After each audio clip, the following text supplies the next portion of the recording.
देखिए जैसा कि आपको कल पढ़ा रहे थे डी ब्लॉक तथा ब्लॉक के तत्व, इसमें आपको पढ़ना है कि यह ब्लॉक के जो तत्व हैं उसमें एक लैंथेनाइट तत्व होते हैं, एक एक्टिनाइट तत्व होते हैं। तो पहले हम आपको लैंथेनाइट तत्व के बारे में कल आपको बताए थे, प्रमाण 67 तक बताए थे। उसके बाद ये जो चार तत्व बचते हैं 68, 69, 70 और 71, इसके बारे में आज हम आपको यहाँ पर डिस्क्राइब करेंगे। देखिए प्रमाण किधर लिखा है, ये उसका तत्व का नाम है, ये संकेत जिससे प्रदर्शित करते हैं, और ये इलेक्ट्रॉनिक विन्यास। इसमें जो लैंथेनाइट के जो तत्व है इनमें सबका इलेक्ट्रॉनिक विन्यास नहीं निकालना है। जिसका बोर्ड एग्जाम में पूछा था उसी का हम निकलवाए हैं, और जैसे जो इम्पोर्टेंट नहीं है, जो नहीं पूछा था उसका नहीं निकलवाया, तो आपको उसी का नोट करना है। जैसे देखिए हमारा इटरबियम है, इसको हम वाई बी से प्रदर्शित करते हैं, और इसको कैसे निकालेंगे। अब इसका जैसे होता है वाई बी का 70, इटरबियम का 70 होता है प्रमाण, तो हमें 70 लाना है, तो उतना लिखेंगे तो कॉपी में, तो हम शॉर्टकट तरीका अपनाते हैं। सबसे पहले जेनान का लिख देते हैं, जेनान का 54 होता है, जेनान का प्रमाण क्रमांक 54, तो हमें 70 लाना है, तो 54 हमारा यहीं तक हो गया इसी तत्व में। अब बाकी 16 बचा, अब हमें 16 पूर्ण करना है, और तो हम क्या करते हैं 4f में 14 इलेक्ट्रॉन अधिकतम आ सकते हैं, तो 14 यहाँ हो गया, बाकी 5d 0 हो जाता है, और यस में 2 इलेक्ट्रॉन, नहीं 14 तो 16 हो जाता है, ठीक है। फिर हमें उसी 71 लाना है ल्यूटीशियम, तो ये जेनान का यहाँ तक 54 हो गया।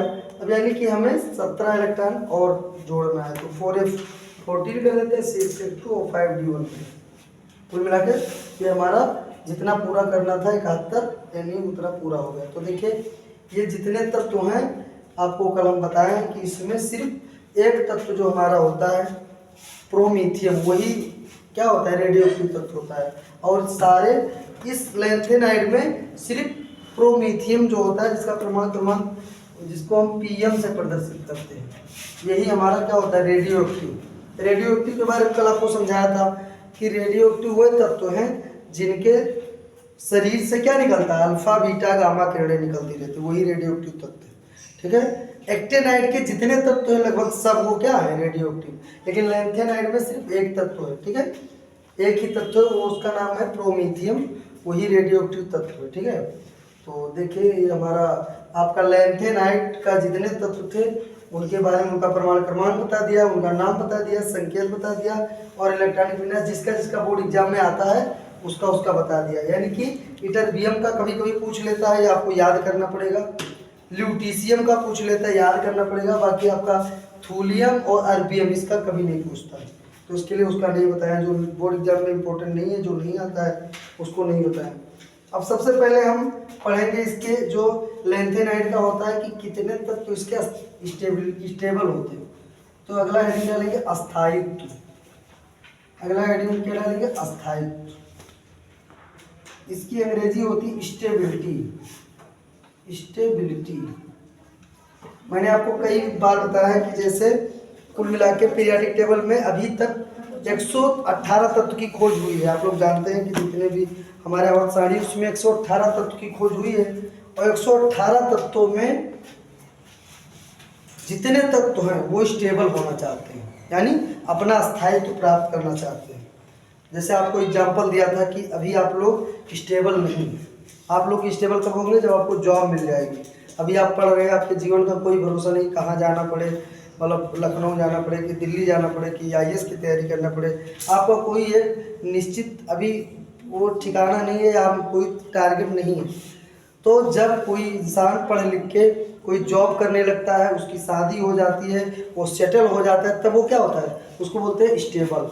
तो ऐसे ये जितने तत्व हैं स्टेबल होना चाहते हैं, 118 के तत्व। अब स्टेबल कब होते हैं, आपने पढ़ा होगा 11 में 10 में कि जो ये लोग अपना अष्टक पूरा करना चाहते हैं, अपने अंतिम कक्ष में या अंतिम जो इनका कक्षक होता है उसमें 8 इलेक्ट्रॉन हो जाए तो ये क्या हो जाएंगे स्टेबल हो जाएंगे, तो ये लोग स्टेबल होना चाहते हैं। अब इसमें ज़्यादा स्टेबल कब होंगे वो कंडीशन आपको लिखाते हैं, ठीक है। जैसे देखिए अगर किसी के अंतिम कक्ष में यफ वाले में 0 है, ठीक है, या यफ में 14 आ सकता है, या 14 है, ठीक है।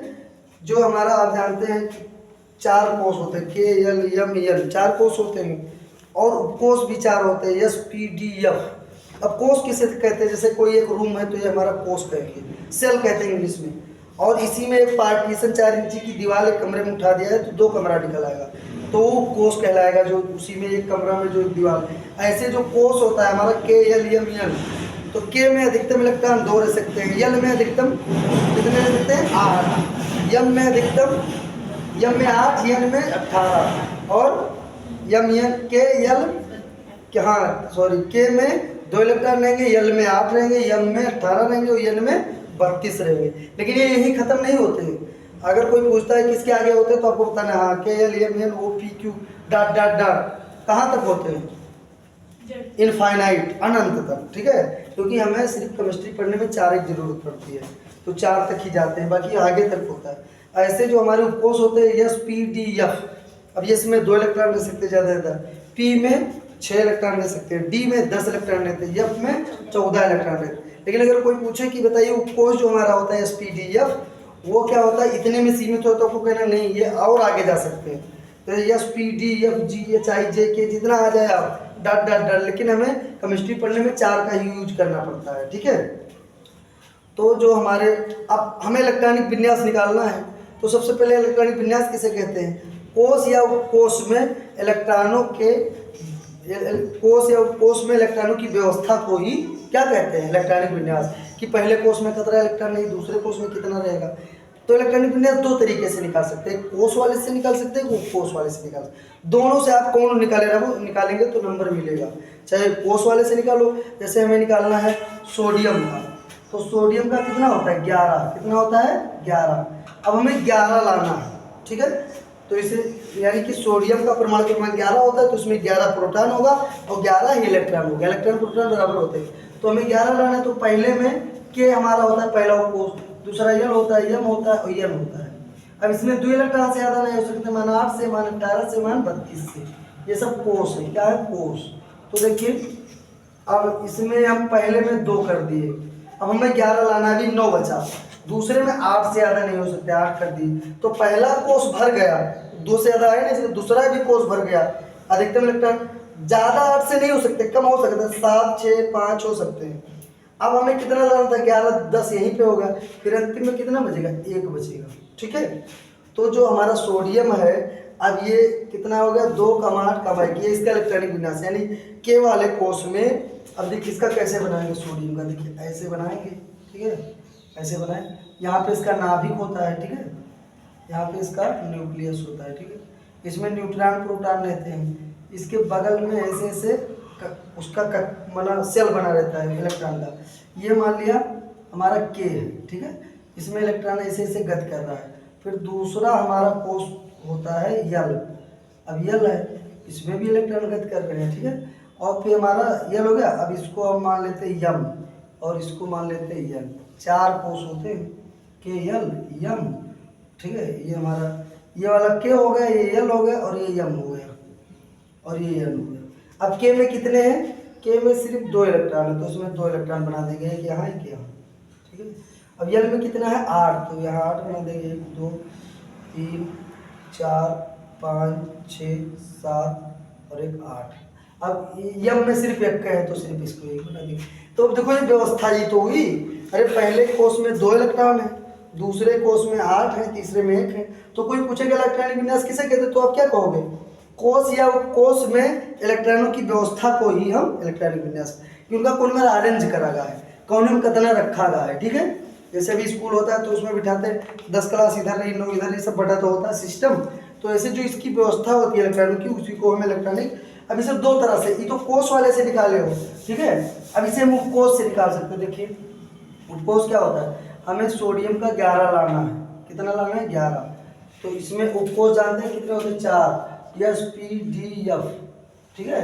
तो यस में 2 इलेक्ट्रॉन, पी में 6, डी में 10 और एफ में 14, इतने ज़्यादा कम हो सकते, ज़्यादा नहीं। तो देखो 1s2 2s2 कितना होगा 2 2 4, 1s2 2s2 2p6, ठीक है, 2 2 4 2 6 10 हो गया, 1 लाना है, 1s2 2s2 2p6 3s 1 हो गया हमारा। 11 लाओ कि 11 होगा, 2 2 4 4 4 10 11। अब चाहे यही विधि से निकालो तो ये कोस वाला विधि हो, ठीक है, और चाहे कोस वाला हो, दोनों से आपका नंबर मिले, बस हमें व्यवस्था निकाल के कोने में कतर रखिए। अच्छा, अब इसमें आपने कोस पढ़ा, देखिए कोस, देखिए इसकी कोस उपकोस क्या होती है, देखिए ये हमारा कोस, ये के है, ये यल है, ठीक है, ये यम है, और एक और बना देते हैं यन है, ये हमारा यन है। 4 खाना होगा, 4 कोस है, सेल कहते हैं अंग्रेजी में, के यल यम यन।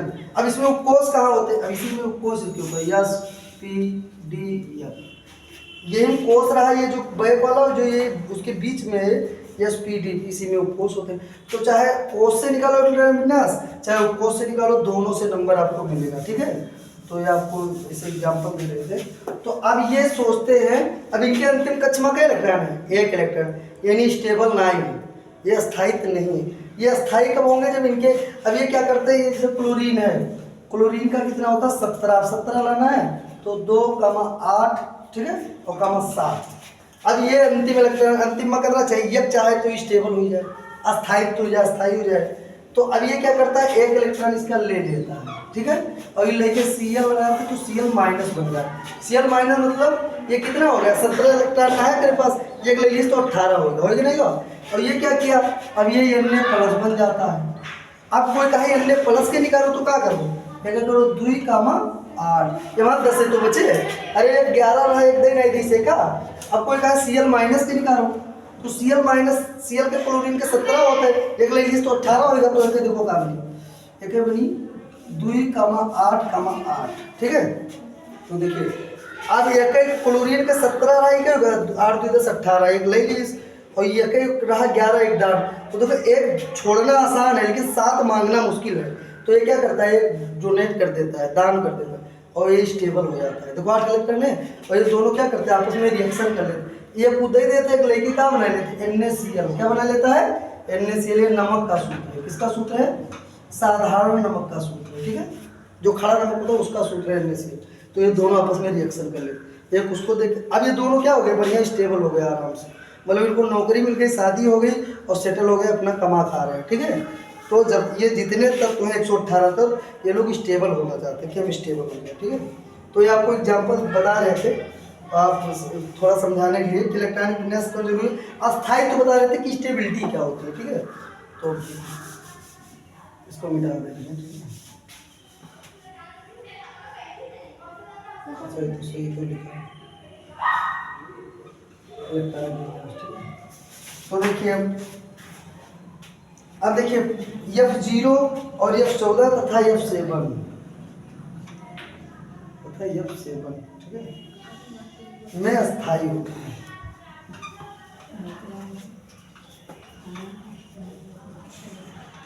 अगर हम इलेक्ट्रॉनिक विन्यास निकाले और लास्ट में F0 आया, ये F14 आया, ये F7 आया, तो समझ लो अस्थायी है, स्टेबल है, समझिए।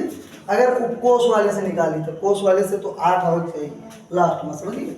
जैसे क्लोरीन एक लेके 8 होगा और एक दे के 8 होगा, ठीक है, तो दोनों स्टेबल होगा, ठीक है। तो अगला हेडिंग आप डालेंगे ऑक्सीकरण अवस्था, ऑक्सीकरण अवस्था, ऑक्सीकरण अवस्था, इसको इंग्लिश में कहते हैं oxidation state, oxidation state, oxidation state,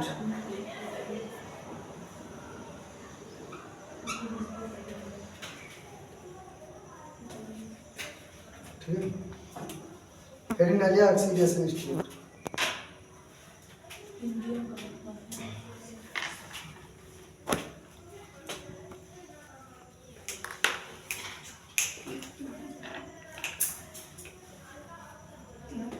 heading हो गया,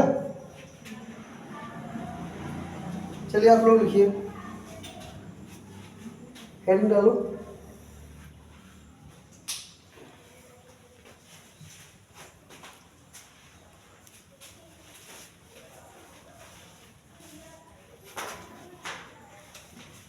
ये सामान्यतया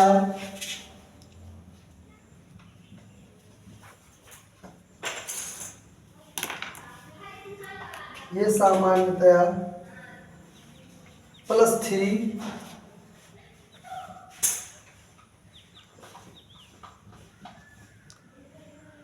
ये सामान्यतया +3 ऑक्सीकरण अवस्था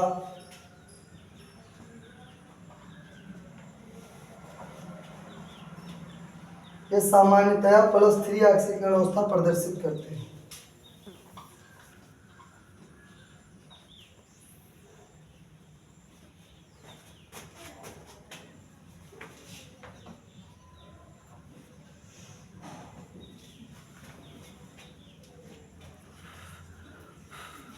ये परिवर्ती ऑक्सीकरण अवस्था भी प्रदर्शित करते हैं। दूसरा पॉइंट, ये पहला पॉइंट है। जो ऑक्सीकरण अवस्था होती है ये सामान्यतः +3 ऑक्सीकरण अवस्था प्रदर्शित करते हैं, ठीक है। वो दूसरा है ये परिवर्ती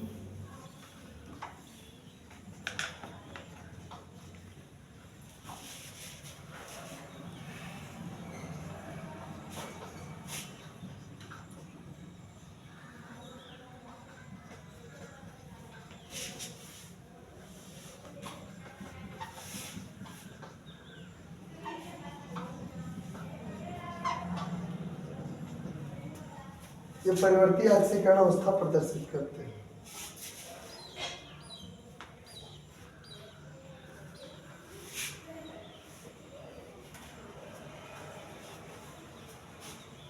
देखिए लैंथेनाइट तत्व के बारे में बताया गया है कि जो लैंथेनाइट के तत्व होते हैं उनका जो ऑक्सीकरण अवस्था होता है कितना होता है, +3 होता है, +3 आता है, ठीक है। +3 मतलब वो +3 इलेक्ट्रॉन दान किए रहते, तभी तो प्लस पॉजिटिव चार्ज रहेगा। अरे 1 इलेक्ट्रॉन दान किया, 2 किया तो 2 प्लस चार्ज, 3 इलेक्ट्रॉन दान किया तो 3 इलेक्ट्रॉन। तो ये इसके जो तत्व होते हैं ये अपना ऑक्सीकरण अवस्था, ये सामान्यतः +3 ऑक्सीकरण अवस्था, इनका ऑक्सीडेशन नंबर 3 होता है, जो हमारे लैंथेनाइट के तत्व होते हैं। दूसरा है ये परिवर्ती ऑक्सीकरण अवस्था प्रदर्शित, मतलब ये परिवर्ती मतलब बदलते रहते हैं, कोई फिक्स ना है कि +3 ले रहा है, कभी +3 हो जाता है, कभी आपको लिखाया था पूरा चार्ट, ठीक है, कभी +2 हो जाता है पूरा चार्ट, तब आपने कहा था कि मतलब ये सर क्यों बदला है। तो ये परिवर्ती ऑक्सीकरण अवस्था प्रदर्शित करते हैं, इनका कंडीशन जैसा स्थिति होता है वैसा बदल जाते हैं, ठीक है, समय के हिसाब से। तो देखिए क्वेश्चन कैसे आएगा, एक क्वेश्चन बोर्ड एग्जाम में पूछा गया है, ठीक है, वो क्वेश्चन देख लीजिए और फिर उसका उत्तर कैसे लिखेंगे। क्वेश्चन पूछा गया है अंतरा संक्रमण तत्व क्यों कहा जाता है।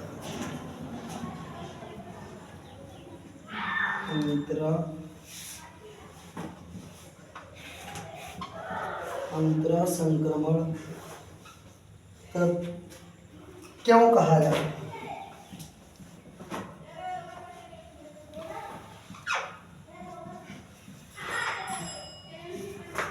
अंतरा संक्रमण तत्व क्यों कहा जाता है, ठीक है। अब इसका उत्तर अगर ये एग्जाम में आ गया तो क्वेश्चन मार्क, तो इसका आंसर क्या लिखेंगे।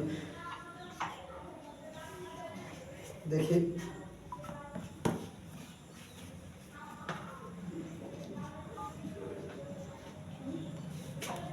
अंतिम इलेक्ट्रॉन S-2 कक्षक में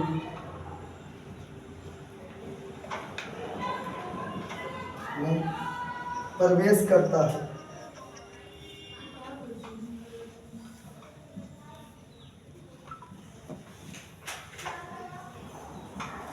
अंतिम इलेक्ट्रॉन N-2 कक्षक में प्रवेश करता है, इसलिए इसे अंतरा संक्रमण तत्व कहते हैं। इसलिए इसे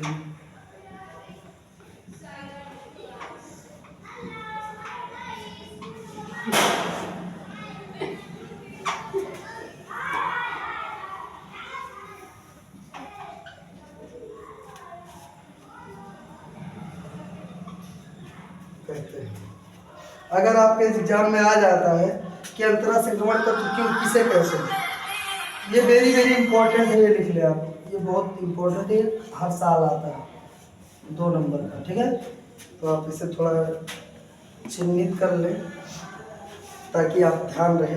ये पूछ लेता है कि अंतरा संक्रमण तत्व क्यों कहा जाता है, तो आपको इतना लिख देना अंतिम इलेक्ट्रॉन ई लिख दिया है शॉर्टकट में, उसे इलेक्ट्रॉन बोलेंगे। इलेक्ट्रॉन माइनस चार्ज होता है, तो अंतरिम इलेक्ट्रॉन n-2 कक्षक में प्रवेश करता है। n जो है उसकी संख्या है कि डी ब्लॉक है कि यस वो उसकी संख्या, नंबर ऑफ सेल n-2, और उसमें में से 2 घटा देंगे, ठीक है। तो n-2 कक्षक में प्रवेश करता है, इसलिए इसे अंतरा संक्रमण तत्व कहते हैं, ठीक है। अब एक हेडिंग और है, लैंथेनाइड संकुंचन या लैंथेनाइड आकुंचन, ये पूछ लेना है।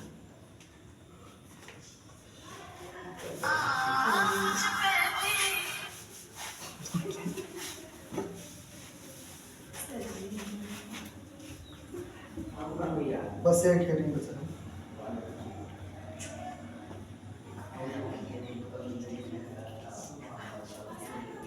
लैंथेनाइड संकुंचन,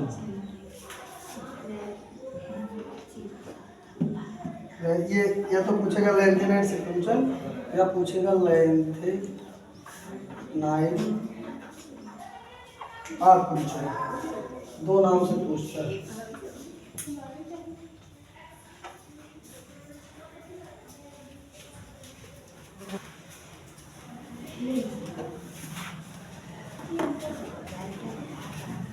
लैंथेनाइड श्रेणी में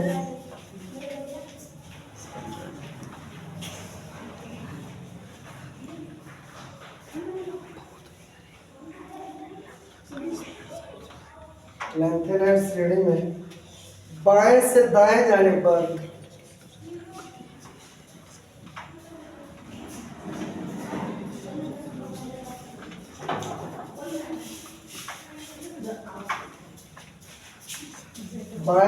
जाने पर परमाणु का आकार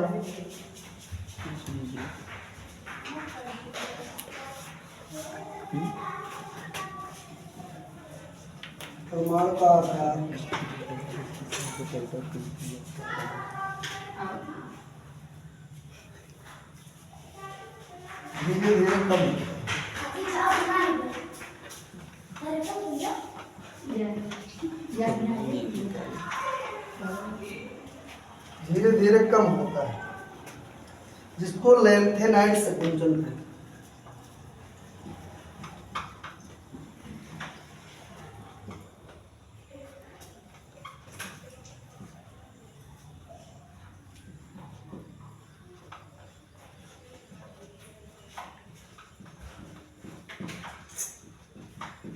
देखिए ये आता है क्वेश्चन 2 नंबर का, लैंथेनाइड संकुंचन किसे कहते हैं।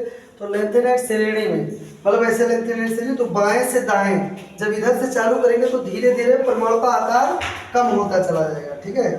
तो जब आकार कम होगा तो वो क्या होगा, उसे ही हम क्या कहते हैं, लैंथेनाइड संकुंचन कहते हैं। अब बाएं से दाएं कहाँ तक जाएंगे, लैंथेनम से, और अंतिम तत्व कौन है, ल्यूटेशियम तक, ये ल्यू तक जाएंगे। लैंथेनम का होता है 57 और ल्यूटेशियम का होता है 71। इतना सा जैसा आपका लिखेंगे लैंथेनाइड के तत्व, तो शॉर्टकट में जैसे टाइम नहीं बचा है, आप एग्जामिनर तुरंत मतलब कह रहा है काफी जमा करो जो गाड़ी लगा, तो आप क्या लिखो शॉर्टकट में, ये लिए से ये ल्यू, तो भी समझ जाएगा कि लड़का जानकार है। मतलब ये 57 होता है, उसका 57 से 71, यानी कितने तत्व हैं लैंथेनाइड में, 3 इधर हो गए और 11 उधर, 11 3 14 इलेक्ट्रॉन है, ठीक है। तो ये आपका लैंथेनाइड लगभग खत्म हो गया है, ठीक है। बाकी थोड़ा सा इसमें फिगर है, उसको समझाना पड़ेगा, कम से कम आधा घंटा लगेगा, बड़ा फिगर है, कल पढ़ाएंगे, ठीक है। तो देखिए ये आप क्या कहते हैं, पूरा हमें उम्मीद है कि आप लोग को समझ में आएगा। ये हमारा लैंथेनाइड तत्व, इसमें आपने कल मैं लिखाया था यूरेनियम आता है, जैसे जिससे हम बम बनाते हैं, ठीक है, या क्या कहते हैं जो ये आतंकवादी होते हैं, ये गोला बम, ये जो आपका पटाखा बनता है, ये सब इसमें यूरेनियम, बम में यूरेनियम डाला तो वही ब्लास्ट होता है। पूरे विस्फोटक पदार्थ से यूरेनियम से ही बनते हैं, यूरेनियम हमारा लैंथेनाइड में ही आता है, ठीक है। तो हमें उम्मीद है कि आप लोगों को समझ में आया होगा, ठीक है। तो आप लोग को समझ में आया हो तो आप हमारे चैनल को लाइक करें, सब्सक्राइब करें। धन्यवाद। टाइम